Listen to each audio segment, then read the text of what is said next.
दीपक दीपक रंजन जी, घमासान मचा हुआ है बीजेपी में तो सब देख रहे हैं, लेकिन इस घमासान में आप कहीं ना कहीं एक उम्मीद लगा के बैठे हैं कि बीजेपी में जो इंटरनल कॉन्फ्लिक्ट है शायद 2027 में आपके लिए फायदेमंद हो जाए। देखिए प्रशांत जी, आज की तारीख में कोई ये डिनाई नहीं कर सकता है कि भारतीय जनता पार्टी में कोल्ड वॉर चल रहा है। अभी हमारे भाई प्रांशु द्विवेदी जी यहाँ पे बैठे हैं, मैं समझता हूँ कि ये भी कहीं ना कहीं इस बात से, हो सकता है यार ना बोल पा रहे हैं, कहीं ना कहीं भी इस बात से इत्तेफाक रखेंगे कि जो चिट्ठी वार चल रहा है, जो दूसरे के ऊपर एक दूसरे के ऊपर आरोप प्रत्यारोप लगा रहे हैं, आज से 4 जून से पहले क्या भारतीय जनता पार्टी की जो अनुशासन समिति थी या किसी के अंदर इस तरीके की हिम्मत होती थी कि कोई बोल सके खुले मन से? आज की तारीख में जो चीजें निकल कर, हमें देखिए कोई लेना देना नहीं भारतीय, हमें प्रदेश की जनता का हित है। हम चाहते हैं कि इनकी आपसी लड़ाई में प्रदेश की जनता सफर ना करे। आज की तारीख में आप बता दीजिए कि अधिकारी किस तरीके से मस्त हैं, वो कंफ्यूज है कि मैं इनकी बात सुनूं या मैं उनकी बात सुनूं, मैं दिल्ली वालों की बात सुनूं या मैं प्रदेश वालों की बात सुनूं। देखिए, लड़ाई संगठन और सरकार की नहीं है, ये लड़ाई सिर्फ और सिर्फ कुर्सी की है।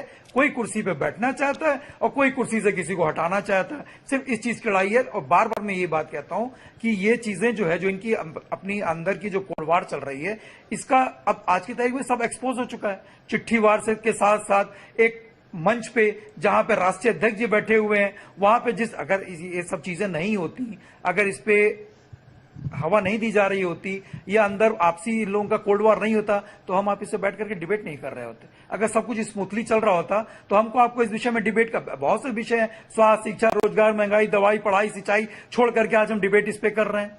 आप बता दीजिए, जो बाई इलेक्शन होने वाले हैं, 10 कॉन्स्टिट्यूएंसी में 10 असेंबली इलेक्शन होने वाले हैं, टीम 30 चीफ मिनिस्टर साहब योगी बाबा जी तैयार करते हैं, उसमें दोनों डिप्टी सीएम नदारत, दोनों सीएम डिप्टी सीएम को बुलाया नहीं जाता है या वो आते नहीं है, और अगर नहीं आते, हो सकता है व्यवस्था के कारण आए हो, तो उनको टीम में जगह क्यों नहीं दी जाती?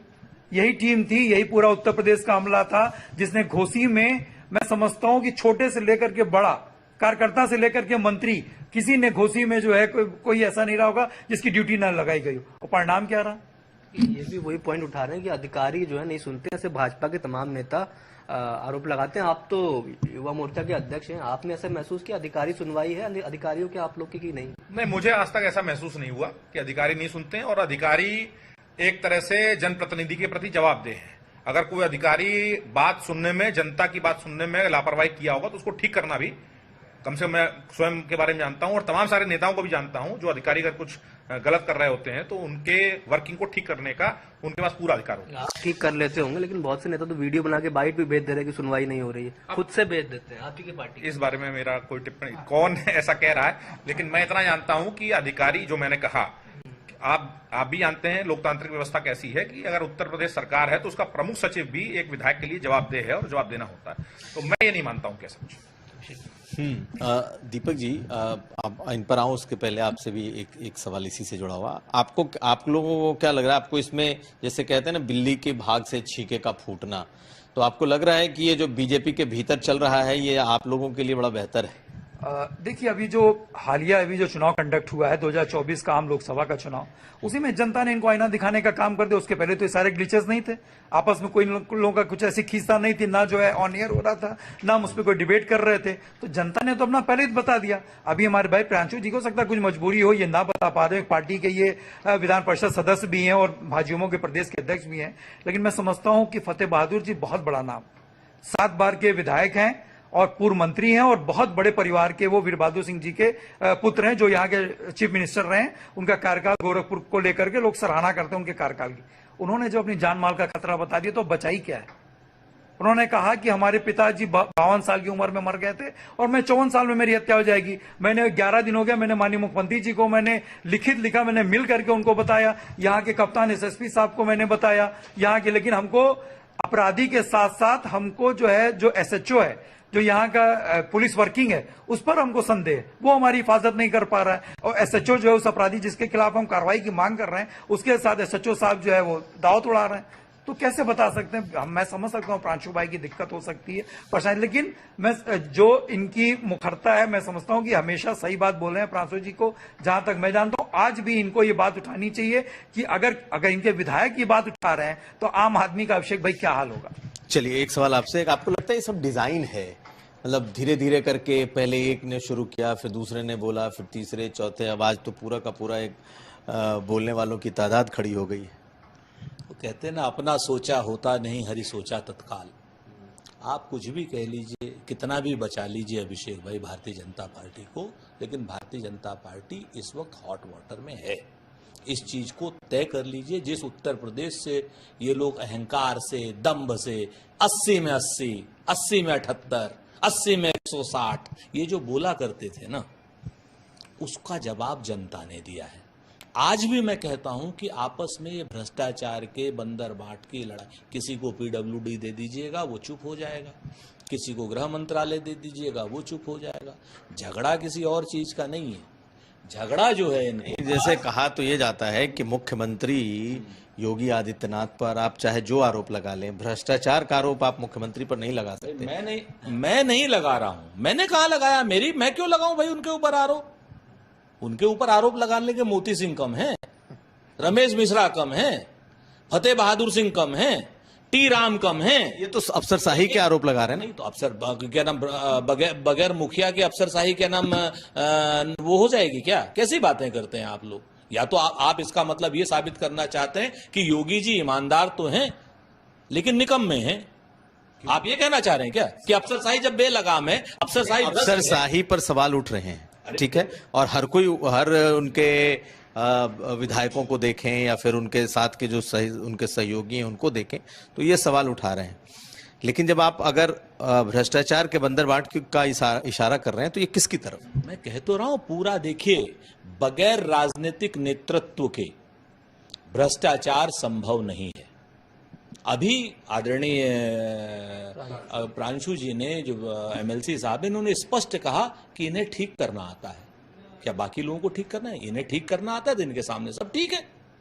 आप बात समझिए, बहुत सीधी सी बात है। मैं योगी जी के ऊपर या किसी के ऊपर कोई आरोप लगाने की बात नहीं कर रहा हूं। मैं बात कर रहा हूं जो मोती सिंह जी और जो इनके सारे विधायक जो जिनके नाम लिए गए, जिनके वीडियोस सार्वजनिक जीवन में उपलब्ध हैं, उन्होंने अगर कहा है तो बगैर बड़ी जगह के क्या भ्रष्टाचार संभव है? आप मुझे बताइए। आज की डेट में एक चीज और हो सकती है, और हो सकती है क्या है वो भी, ये जो अफसरशाही है, मेरे को तो जो सूचना मिली है कि ये अफसरशाही तो सीधे पीएमओ से गाइड होती है, तो भ्रष्टाचार का पैसा कहीं वहां तो नहीं जा रहा? इसकी भी जांच करिए आप। हो सकता है आप सही कह रहे हो योगी जी वाला मामला, कि वो सीधा तार उनका पावर हाउस से जुड़ा हुआ हो।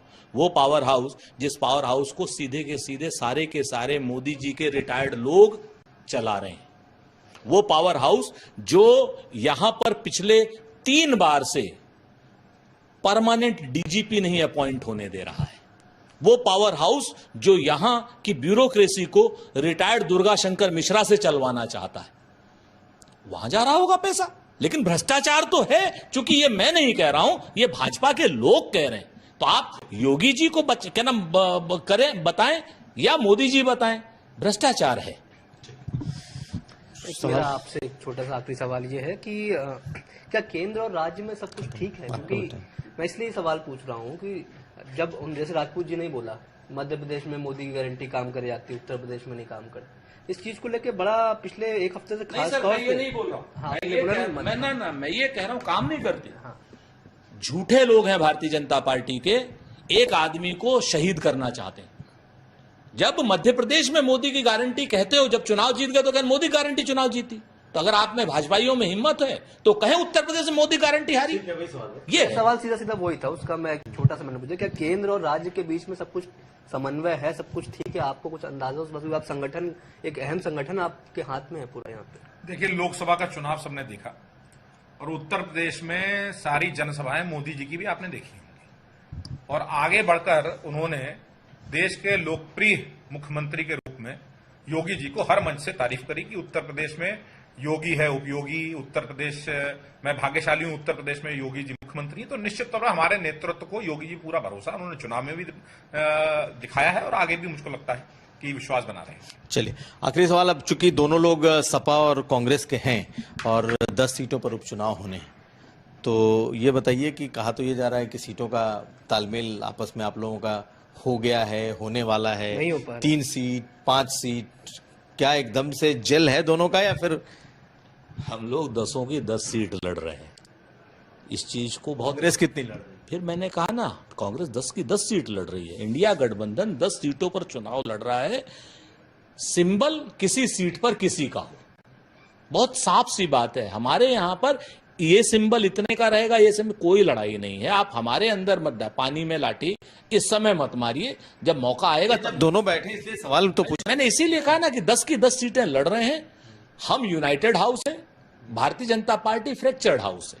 और आप इस चीज को देखिए ना, यहां पर आज की डेट में ये नहीं क्लियर हो पा रहा कि आरएलडी किसके साथ है। आरएलडी कांवड़ियों के मामले में हमारे साथ हो जाती है और कहती है कि नहीं, हमको तो भैया नवाजिश आलम को लड़ाना है। अब भाजपा तय करे नवाजिश आलम को जिताएगी कि हराएगी। हमारे तो सुनने में आ रहा है कि आप लोग गाजियाबाद और खैर शायद 2 हल्की सीटें ही इन कांग्रेस को देना चाह रहे हैं, आप पूरी सीटें तो खुद ही लड़ना चाह रहे हैं। देखिए प्रशांत जी, 10 की 10 सीटें इंडिया गठबंधन के लिए, इंडिया ब्लॉक के लिए भारी है और इंडिया गठबंधन 10 की 10 सीटें जीतने आ रहा है। पार्टी वाइज भी तो बता दीजिए। अभी हम जब मिल करके लड़ रहे हैं, अलायंस हमारे अलायंस पार्टनर है, या हम प्रांशु भाई बैठे हैं, हमें तो लगता है मीरापुर की भी सीट आरएलडी को दे दें तो बहुत बड़ी बात, जो उनकी खुद की छोड़ी हुई सीट है। भाई उन्होंने छोड़ी तभी तो सांसद बने वो। अभी प्रांशु भाई कह रहे थे कि उत्तर प्रदेश में योगी ही उपयोगी हैं। अगर इतने उपयोगी थे तो होर्डिंग से उनकी फोटो क्यों गायब होगी? आप पूरे उसमें देख लीजिए कि मोदी जी के साथ शुरू में उनकी होर्डिंग्स लगी, उसके बाद सिवाय मोदी के और किसी की होर्डिंग नहीं लगी। अब उन्होंने बाबा की फोटो क्यों गायब कर दी? इतने उपयोगी थे। तो ये जो सुरेंद्र भाई ने कहा या आप लोग जो कह रहे हैं, जो आज उत्तर प्रदेश कह रहा है, जो देश कह रहा है, इनकी लड़ाई अब पूरी तरीके से उजागर हो चुकी है। और ये लड़ाई चुनाव तक इन लोगों ने दबा के रखा था। जैसे स्प्रिंग को आप जितना दबाइएगा दबेगा, लेकिन जब उछलेगा तो इतनी तेजी से उछलेगा कि उसको फिर आप रोक नहीं पाएंगे। और बात देखिए अभी अफसरशाही और मुख्यमंत्री जी की और सरकार की हो रही थी। अभी हम लोग जब आपके यहाँ आते हैं ना, तो आपके यहाँ रामराज स्टाफ है, वो हम लोग को आपके इशारे पे चाय पानी पिलाता है। वो बिना आपके इशारे पे नहीं पिला सकता चाय पानी। वो बिना इशारे आप ऐसे भी आएंगे तो पिलाएगा, आप ऐसे भी आएंगे। लेकिन अब आप बिल्कुल आखिर में है, ये बताइए आप क्या परिणति देख रहे हैं इस पूरे के बाद? देखिए, बहुत इस पर 2 चीजें हैं। एक तो भ्रष्टाचार की बंदरबाट का मामला तय हो जाएगा तो कुछ नहीं होना। लेकिन एक चीज बड़ी स्पष्ट है कि जनता में ये संदेश साफ चला गया है कि भारतीय जनता पार्टी और उसके सहयोगी दल दोनों लोग आपस में फ्रैक्चर्ड हाउस हैं। जितना सांप्रदायिक कर लें इस चुनाव को, जितना जनता को सांप्रदायिक करने की कोशिश कर लें, कांवड़ के जरिए हिंदू मुसलमान करने की कोशिश कर लें, या भगवान श्री राम के नाम पर चंदे की चोरी करने के नाम पर कर लें, या किसी भी तरीके से कर लें, लेकिन अब ये अयोध्या भी हारे, श्रावस्ती भी हारे, अकबरपुर भी हारे, सुल्तानपुर भी हारे, अमेठी भी हारे, प्रतापगढ़ भी हारे, इलाहाबाद भी हारे, उसके बाद बांदा भी हारे और सोनभद्र भी हारे, चूंकि ये रामगमन वनपथ था। भारतीय जनता ने अब इनकी एग्जिट तय कर दी है और बची कुची सीट बद्रीनाथ की भी हार गए। चलिए आपसे भी बस आखिरी, आपको क्या परिणति दिखाई दे रही है इस पूरे विवाद की? देखिए, हमने बार बार कहा ना, हमें कोई लेना देना नहीं, इनका अपना अंदरूनी मामला है। लेकिन अभी मैं सुन रहा था प्रांशु भाई को, प्रांशु भाई ने कहा कि हमारे पास एमएलसी का भी पद है, विधान परिषद का भी पद है, मैं प्रदेश अध्यक्ष हूं। लेकिन जहां तक हम लोग भारतीय जनता पार्टी को सुनते हैं, इनका शीर्ष नेतृत्व कहता है कि एक व्यक्ति एक पद। तो कहां गया इनका वो स्लोगन, कहां गई इनकी ये बातें? चलिए